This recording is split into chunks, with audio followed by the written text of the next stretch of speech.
Okay, we're standing now in front of the what used to be called the administration building, or for those of you who are into kind of acronyms, it'd be AD building at the University of Chicago. It was a building that opened in 1948 and was rededicated in 2013 in honor of our former President Edward Hirsch Levy. So it's now called Levy Hall since 2013.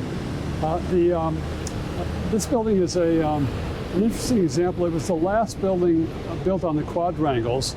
It was built in 1947, 48. And the purpose of the building was to house all of the administrative and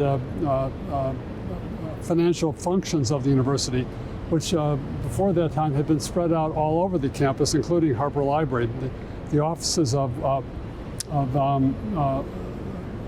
Robert Maynard Hutchins, for example, the president of the university between 1929 and 1951, were in the first floor of Harper Library in the West Tower. When this building opened, everything was consolidated, and today this is still the kind of administrative heartland or administrative headquarters of the university. It's a very simple building.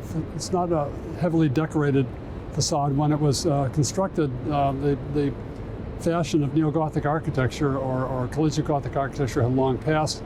It was deemed to be, I would say, aesthetically implausible and also financially implausible to try to build yet another great collegiate Gothic building. So that this was a rather simple building, but it's now, people have gotten used to it. It kind of fits into the campus. I wouldn't say it's our most distinguished building aesthetically, but it's a very good building. It has good bones, and it serves the purposes for which it was intended. The building is named in honor of Edward Levy. Levy was in my judgment, one of the great presidents of the university. He was a man who went to college here. He went to law school. He eventually became dean of the law school, and basically, I would say in some ways saved the law school in the late 40s and 50s. He was a very, very important dean. It was he who urged Lawrence Kimpton, against Kimpton's will, Kimpton was the chancellor or president at the time, to build the Laird-Bell Law Quadrangle across the Midway. It was Levy who really imagined a law school that was not simply a teaching institution, but also that it was to be an institution of major social science research. And much of the law and economics movement that was associated with our law school really comes out of Levy's deanship and his patronage of those efforts. In 1962, he's asked to become provost of the university at a time when we were just coming out of a very difficult time financially in the 1950s. And it's Levy who really begins to rebuild the faculty in this kind of very in a very enterprising way. He creates the institution of the university professors. He begins to expand faculty ranks. He does a whole host of things.